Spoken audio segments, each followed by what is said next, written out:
नमस्कार साथियों, स्वागत है आप सभी का अंकित इंस्पायर्स इंडिया पर। मैं हूं अंकित अवस्थी। आप है मेरे साथ में एक ऐसे खबर पर चर्चा करने के लिए जिसे देखकर भारत के बारे में आपके मन में विचार आएगा कि भारत वो समुंदर है जिसका कि समुद्र मंथन किया जा रहा है दुनिया के देशों के द्वारा, और ये इसलिए ताकि भारत से जो भी मैसेज बाहर निकले वो पूरी दुनिया के लिए इम्पैक्टफुल हो। ऐसा मैं क्यों कह रहा हूं? जैसा कि आप सबने अभी थंबनेल पर तो लिखा देख ही लिया है कि बाइडेन आ रहे हैं, भारत और पाकिस्तान और चीन को मिलेगी चुनौती। ये खबर जब हम आपसे लिखते हैं, बताते हैं, शायद ऐसी ही खबरों से परेशान होता है हमारा दोस्त पुतिन या हमारा दोस्त रूस। आज के सेशन में चर्चा करेंगे हर बारे में। फिलहाल के लिए आपको एक खबर ऐसी ही मिलती जुलती आपको और बताते हैं। आपको याद है हमने 14 मार्च को गत एक महीने पूर्व आपके सामने एक सेशन और किया था जिसमें बताया था भारत आ रहे हैं पुतिन। भाई साहब, भारत आ रहे हैं पुतिन, पश्चिमी देशों को लगेगा झटका। मतलब ये ऐसा हो गया है, इंडिया के बारे में एक खबर आती है पुतिन आ रहे हैं, पुतिन आ रहे हैं, अचानक टेंशन हो जाती है साहब। सब तरफ चिंता इस बात की, अरे वो आ रहा है। जेलेंस्की अपने विदेश मंत्री को इंडिया भेजते हैं, तुरंत जाइए और बात जाकर वहां करिए कि मुझे भी बुलाया जाए, मैं भी आना चाहता हूं। इधर सारे की सारे ये G7 देश चिंतित मुद्रा में हैं कि अरे पुतिन इंडिया आ रहे हैं, अब क्या होगा। बोले पुतिन इंडिया आ रहा है, वो पुतिन जिसको हमने इंटरनेशनल क्रिमिनल कोर्ट के अंदर एक तरह से गुनहगार घोषित कर दिया है, क्या वो उसको आते ही हम गिरफ्तार कर सकते हैं? तमाम प्रकार की सुर्खियां बनती हैं। इस पर भी हमने सुर्खियां आपके साथ साझा की कि भाई साहब पुतिन आएंगे ICC कोर्ट के द्वारा, जिन्हें क्रिमिनल घोषित किया जा चुका है, वार क्राइम घोषित किया जा चुका है, क्या उनको हम यहां आकर गिरफ्तार कर लेंगे? तमाम बातें होती हैं, ऊपर नीचे की चर्चाएं चलती हैं। इसी बीच में यूक्रेन और मतलब ये G7 जो कंट्रीज हैं, ये अपनी तरफ से यूक्रेन की विदेश मंत्री को इंडिया भेजते हैं और कहते हैं कि भाई साहब जाइए और जाकर के जेलेंस्की के आगमन की सूचना दीजिए कि जेलेंस्की को भी बोलने के लिए इंडिया में बुलाया जाए। वही रूस को लगता है कि यार तुम लोग गजब सिस्टम चला रहे हो, पहले मैं आ रहा हूं तो मेरी गिरफ्तारी की बातें हो रही हैं कि फलाना चिंता कर रहा है, ढिमकना चिंता कर रहा है। रूस ने उठाया हम सबको और पकड़ के लताड़ दिया कि सुनो इंडिया वालों, तुम लोग यार गजब की सुर्खियां बनाते हो हैं। तुम लोगों की सुर्खियों में पूरी तरह से जो बातें होती हैं वो पूरी तरह वेस्टर्न मीडिया से प्रेरित बातें होती हैं। भाई साहब रशियन मीडिया ने हमको गजब तरीके से खींच दिया, गजब तरीके से खींच दिया। इस बीच में हम लोग अपना मामला सेटल कर ही रहे थे कि हमारे बीच में फिर एक खबर आती है, और वो खबर ये है कि बाइडेन आ रहे हैं। ये लीजिए साहब, अब बाइडेन की खबर ऐसे समय पर कि साहब वो सितंबर में आएंगे, तो अप्रैल में खबर देने का क्या मतलब है? वेस्टर्न मीडिया ने कैलकुलेट किया कि इंडिया में मार्च में घोषणा हो गई कि पुतिन आ रहे हैं, तो माहौल बन गया। तो पुतिन का राइवल कौन? बाइडेन। बोले उसकी सुर्खियां आने दो। भाई साहब सुर्खियां आ गई धड़ धड़ धड़ धड़। मतलब इंडिया वाकई में न्यूज की एक लॉन्ड्री हो रखा है। यहां पर एक तरफ से इंडिया के लिए रशिया से खबरें आती हैं, तो एक तरफ वेस्टर्न मीडिया से खबरें आती हैं, और सब लोग लग जाते हैं अब क्या होगा, अब क्या होगा। ऐसा नहीं लग रहा है भाई साहब, अंतरराष्ट्रीय संबंधों में मतलब रस्सा कसी का गेम चल रहा है। कोई अपनी तरफ खींच रहा है तो कोई दूसरी तरफ खींच रहा है। यही सुर्खी जब आती है कि US president Joe Biden India आ रहे हैं और इंडिया आएंगे तो क्या होगा, इंडिया आने से किसको टक्कर मिलेगी, अब इस विषय पर चर्चाएं की जाएंगी। तो हमने भी वही कर दिया। जब यह सुर्खी आई है कि वो बाइडेन सितंबर में इंडिया आ रहे हैं, विदेश यात्रा में भारत वो पहली बार आ रहे हैं, और विशेष रूप से जब हम पाकिस्तान की चर्चा करें तो इसलिए खास चर्चा हो क्योंकि इमरान खान अपने पद से ही भले ही हट गए, लेकिन बाइडेन ने उनसे फोन तक पे बात नहीं करी। ऐसी स्थिति में भारत में बाइडेन का आना निश्चित ही मायने रखता है, और ऐसे समय पर आना जिस समय पर अमेरिका द्वारा भारत के समर्थन में यह कह दिया गया हो कि यदि चीन ने भारत के साथ किसी भी तरह की गुस्ताखी की तो हम भारत की तरफ से युद्ध लड़ेंगे। अब यह जानकारी जैसे ही मीडिया में है कि बाइडेन इंडिया आ रहे हैं, तो स्वाभाविक सी बात है कि चीन और पाकिस्तान को तो मिर्ची लगेगी, लेकिन अमेरिका इन दो को मिर्ची लगाने आ नहीं रहा है। उसे तो असली मजा देना है पुतिन को। अब देखने वाली बात यह होगी कि उस दिन क्या होगा जब सब मिल बैठेंगे 20 यार आने वाले G20 समिट में। लेकिन इससे पहले जिस अमेरिका की कूटनीति और वेस्टर्न मीडिया की हम चर्चा कर रहे हैं, उसके बारे में आपको थोड़ी सी जानकारी दे दें, और वो जानकारी है अमेरिका के डार्क सीक्रेट्स के बारे में। साथियों, एक ऑडियो बुक सुनी मैंने कुकू FM पर, जिसमें मुझे मालूम चला कि अमेरिका अपनी इमेज को लेकर बड़ा कॉन्शियस होता है। कॉन्शियस से मतलब कि दुनिया उसके बारे में क्या सोचे ये भी वो डिसाइड करता है। लेकिन इस ऑडियो बुक को यदि आप सुनेंगे तो आपको पता चलेगा अमेरिका के कुछ ऐसे अनछुए सच के बारे में जिसके बारे में चर्चा ही नहीं होती है। मैंने बुक का लिंक और एप्लीकेशन का लिंक कमेंट बॉक्स में पिन कर दिया है। एप्लीकेशन का नाम है कुकू एफएम, जहां पर ऐसी लगभग 10,000 ऑडियो बुक्स अवेलेबल हैं। उन ऑडियो बुक्स को आप ना केवल सुन सकते हैं बल्कि उनका नोट्स बना सकते हैं और अपनी कन्वीनियंस के हिसाब से जब आपको उपयुक्त लगता है कि आप जब कटिंग कर रहे हो, शेविंग कर रहे हो या ड्राइव कर रहे हो या फिर आप किचन में काम कर रहे हो, गार्डनिंग कर रहे हो, आप अपनी कन्वीनियंस के हिसाब से इन ऑडियो बुक्स को सुन सकते हैं। 10,000 ऑडियो बुक्स एक ही प्लेटफॉर्म पर उपलब्ध हैं विभिन्न फीचर्स के साथ, जिनमें drive mode feature, saving notes feature और स्लीप टाइमर फीचर जैसे फीचर उपलब्ध हैं। और हां, यदि आपको ये सारे फीचर्स यूज करने हैं तो चुकाना होगा 99 रुपीज पर मंथ। यदि आपने मेरा रेफरल कोड अंकित 50 यूज कर लिया तो पहले ही महीने आपको 99 रुपीज के स्थान पर देने होंगे मात्र 49 रुपीज। तो देरी किस बात की, आज ही जाकर सुनिए अमेरिका के डार्क सीक्रेट्स। बाकी फिलहाल उनके आने से इंडिया में क्या होगा ये चर्चाएं मैं आपके साथ कर लेता हूं। हाल ही में अमेरिका की तरफ से जब यह खबर आई कि सितंबर में भारत यात्रा पर आ रहे हैं राष्ट्रपति जो बाइडेन, तो इन खबर के आने से जिस व्यक्ति का नाम सुर्खी में आया उसका नाम था लू। अब ये लू कौन भाई साहब, ये है डोनाल्ड लू। अब ये व्यक्ति जिसने इस खबर को सबसे पहले बाहर निकाला है, ये व्यक्ति वो है जिसके बारे में इमरान खान कहते हुए पद से चले गए कि यही वो व्यक्ति है जिसने पाकिस्तान में इमरान खान की सरकार गिराई है। मैं खबर सुनाऊंगा, आपको दिखाऊंगा, जिसमें इमरान खान ने आरोप लगाया था डोनाल्ड लू के ऊपर। वही डोनाल्ड लू कह रहे हैं कि अमेरिका के राष्ट्रपति बाइडेन इंडिया आने को लेकर बड़े उत्साहित हैं और 2024 भारत अमेरिका के लिए एक बड़ा साल होने वाला है। उन्होंने कहा कि G20 में भारत के नेतृत्व ने उसे दुनिया की भलाई के लिए एक ताकत के रूप में खड़े होने की क्षमता और व्यापक बना दी है। भारत G20 की मेजबानी अच्छे से कर रहा है। हमारे कई क्वाड सदस्य नेतृत्व भूमिका निभा रहे हैं। यह हमें करीब लाने का अवसर मुहैया कराता है। मेरे प्यारे साथियों, आप सभी को ज्ञात होना चाहिए कि इस सितंबर 2023 के अंदर भारत G20 नेशंस की बैठक में सभी राष्ट्र अध्यक्ष, चाहे शी जिनपिंग हो, पुतिन हो, बाइडेन हो या फिर उन महत्वपूर्ण राष्ट्र अध्यक्ष जिनके कारण इकोनॉमी चलती है, उन्हें होस्ट करने जा रहा है। इंटरेस्टिंगली यह साल बड़ा खास है एशिया पैसिफिक के लिए। क्यों खास है? जहां भारत होस्ट कर रहा है G20, वहीं G7 का होस्ट बना है इस बार जापान। तो जापान एशिया पैसिफिक के अंदर, इंडिया एशिया पैसिफिक के अंदर, और एशिया पैसिफिक को ध्यान में रखते हुए एपेक की अध्यक्षता कर रहा है अमेरिका। तो देखने में बड़ी इंटरेस्टिंग है कि G20 के लिए इंडिया, G7 के लिए जापान और एपेक के लिए अमेरिका। क्वाड में 4 देश हैं, उनमें से 3 देश दुनिया के 3 बड़े इवेंट्स को होल्ड कर रहे हैं। और अगर ऐसी बात होती है तो निश्चित ही यह समय एशिया पैसिफिक का ही कहलाएगा। इसी वजह से डोनाल्ड लू ने कहा कि इस साल अमेरिका एपेक की मेजबानी कर रहा है, जापान G7 की मेजबानी कर रहा है और भारत G20 की मेजबानी कर रहा है। और ऐसी स्थिति में क्वाड के यही 4 सदस्य, ऑस्ट्रेलिया, अमेरिका, जापान, इंडिया, इनमें से 3 देशों के द्वारा इतनी बड़ी भूमिका निभाई जा रही है, इससे लगता है कि क्वाड शक्ति के साथ आगे बढ़ रहा है।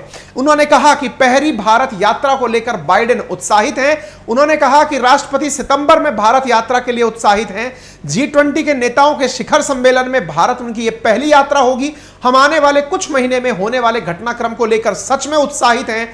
मार्च में डॉक्टर एस जयशंकर ने अपने क्वाड समकक्षों के मंत्री स्तरीय बैठक के लिए जो मेजबानी की थी, चारों विदेश मंत्रियों ने रायसीना संवाद में भाग लिया था। भारत ने पिछले महीने हुई इस मेजबानी को शानदार तरीके से आयोजित किया था। हम इसके लिए वाकई इनके आभारी हैं। आपको याद होगा पिछले महीने हमने आपको बताया था कि दुनिया भर के विदेश मंत्री G20 बैठक में आए थे। सरगेई लेवरोव भी आए थे, जर्मनी की विदेश मंत्री भी आई थी, जिनके सम्मान में गुस्ताखी हुई थी ऐसा मीडिया में आया था। लेकिन भारत ने सरगेई लेवरोव, रशिया के विदेश मंत्री के सम्मान में रेड कारपेट बिछाया था। गजब सुर्खियां निकल कर आई थी। डोनाल्ड लू भारत की प्रशंसा करते नहीं थक रहे हैं। उनका कहना है कि भारत ने जो क्वाड मीटिंग आयोजित की, असल में हमने तो G20 की मीटिंग आयोजित की थी, लेकिन G20 में ये देश भी उपस्थित थे। चारों देशों ने मिलकर साइड में बैठकर अपनी भी मीटिंग कर ली। तो क्वाड के विदेश मंत्रियों की बैठक हुई। इससे डोनाल्ड लू ने कहा हम उससे बहुत खुश हुए। हम इंडिया के बड़े आभारी हैं कि उन्होंने इतने गजब तरीके से इस मीटिंग को होस्ट किया है। US on track to issue more than 1 million visas to India this year. और इंडियंस के लिए हम 10 लाख वीजा इस साल देने के विचार में हैं। यानी कि इंडियंस अगर हमारे अमेरिका आना चाहते हैं तो 10 लाख से अधिक इंडियंस को हम अमेरिका आमंत्रण भेज रहे हैं। इसका मतलब यह हुआ कि अमेरिका सभी तरह के वो प्रयास कर रहा है जिससे इंडिया के साथ उसके रिश्ते और प्रगाढ़ हो सके और भारत और रूस के बीच में वो जो खाई बनाने का काम कर रहा है वो और गहरी हो सके। बात हमने चूंकि इमरान खान की थी, इसलिए आपको याद दिला दें वो खबर जिसमें कि 3 अप्रैल 2022 की आप खबर देखते हैं। पाकिस्तान के प्रधानमंत्री तब इमरान खान हुआ करते थे। उन्होंने कहा था कि यूएस के डिप्लोमेट डोनाल्ड लू ही इन्वॉल्व थे कॉन्स्पिरेसी में टू टॉपल हिज गवर्नमेंट। अब आप इससे अंदाजा लगा सकते हैं कि डोनाल्ड लू कितना भयानक व्यक्ति रहा होगा जो इस समय भारत की तारीफ में बिजी है। उस डोनाल्ड लू का नाम इमरान खान ने लिया था कि यही मेरी सरकार गिराया था। बाय द वे डोनाल्ड लू है क्या, मैं बता देता हूं। असल में अमेरिका जो है ना वो पूरी दुनिया को अपना ही देश समझता है।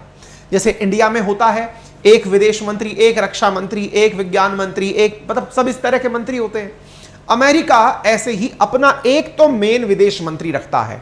फिर आप कहेंगे हमारे भी तो विदेश राज्य मंत्री एक और सबऑर्डिनेट पोस्ट होती है। अमेरिका में बकायदा दुनिया को विभिन्न हिस्सों में बांट रखा है और बटे हुए हिस्सों में से अमेरिका क्या करता है कि इंडिया के लिए या एशिया पैसिफिक के लिए एक अलग से डेजिग्नेटेड डेप्यूटी फॉरेन मिनिस्टर नियुक्त रखता है। इस एशिया पैसिफिक के लिए उनका एक अलग विदेश मंत्री है, उनका एक अलग ही आर्मी का जर्नल है, यानी डिफेंस में भी एक अलग पद है इस पर्टिकुलर क्षेत्र के लिए, जिनका काम है इस पूरे क्षेत्र पर पूरी तरह नियंत्रण रखना।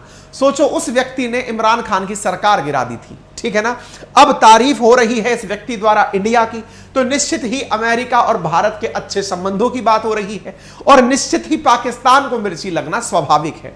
लोगों ने खूब इस बात के भी आनंद लिए थे जब बाइडेन ने इमरान खान से फोन पर बात नहीं की थी। इमरान कहते रह गए कि बाइडेन बहुत बिजी हैं, वो हमसे बात ही नहीं करना चाहते। ये बिल्कुल ऐसी खबर थी जो इंटरनेशनल मीडिया में बड़ा मजाक बनकर बाहर निकली। कुछ इस प्रकार से लोगों ने इमरान खान के आनंद लिए थे कि डियर जो कैन यू प्लीज कॉल, उधर से आंसर आता है एब्सोल्युटली नॉट। लोगों ने गजब तरीके से मीम बनाकर आनंद लिए कि इमरान खान तमाम वो प्रयास कर रहे हैं कि बाइडेन उनसे फोन पर बात कर लें, लेकिन उन्होंने बात नहीं की।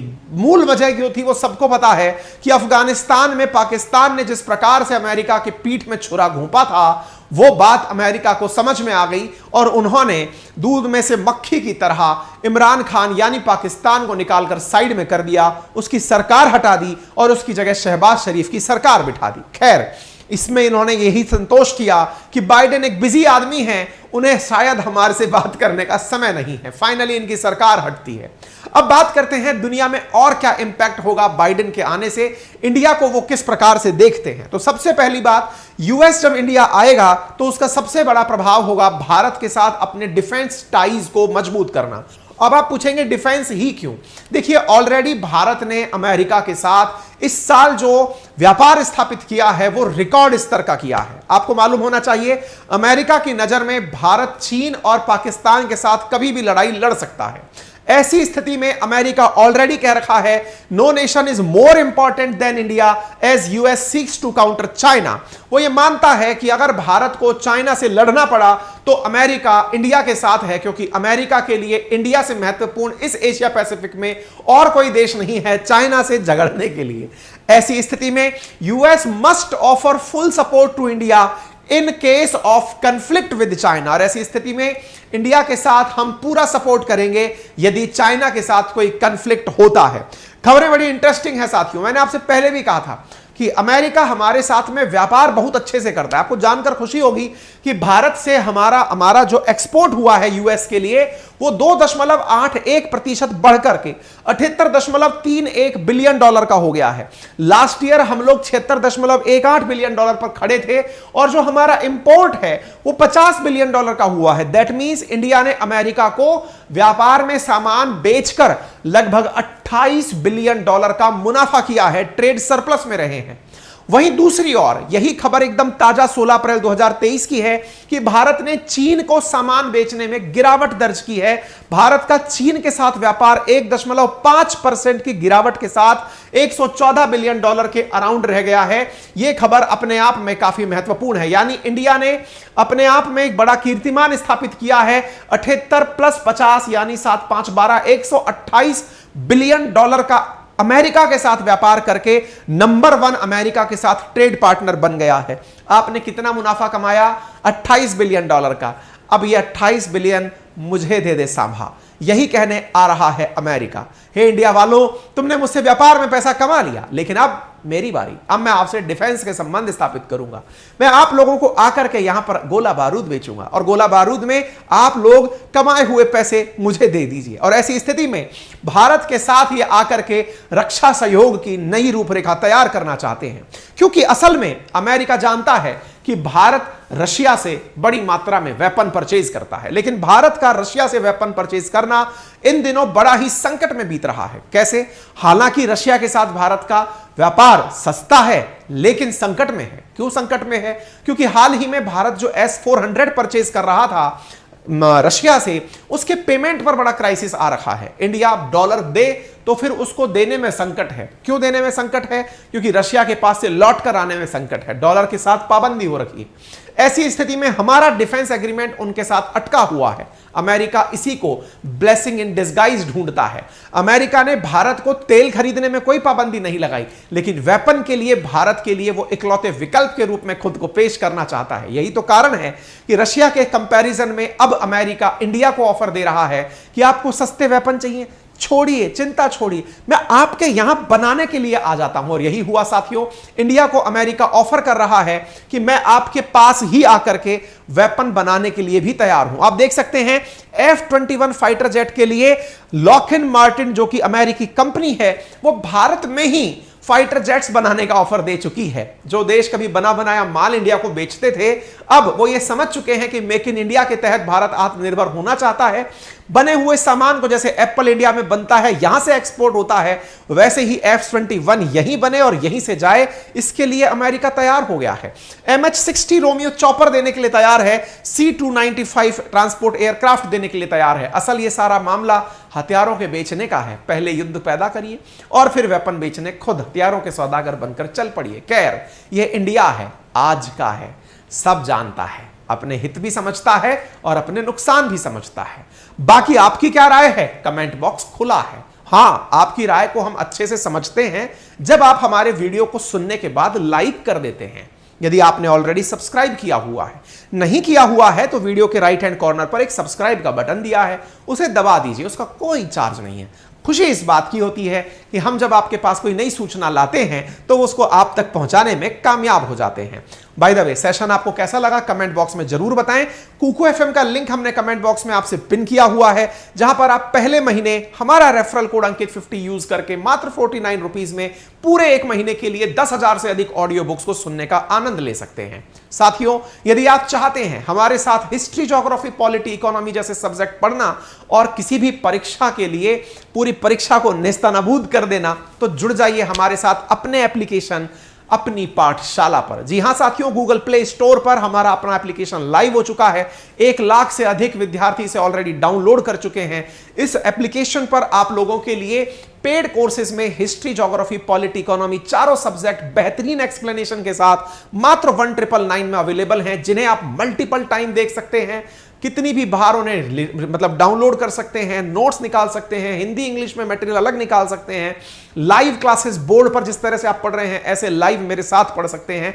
तो आज ही जाइए, एप्पल प्ले स्टोर पर भी हमारा एप्लीकेशन अपनी पाठशाला उपलब्ध है और गूगल प्ले स्टोर पर भी, दोनों ही जगह हमारा एप्लीकेशन आपके लिए उपलब्ध है। जाकर अपने लिए ज्ञान की गंगा में गोते लगाने का कष्ट कर लीजिए। फिलहाल के लिए इतना ही। सुनने के लिए बहुत बहुत धन्यवाद।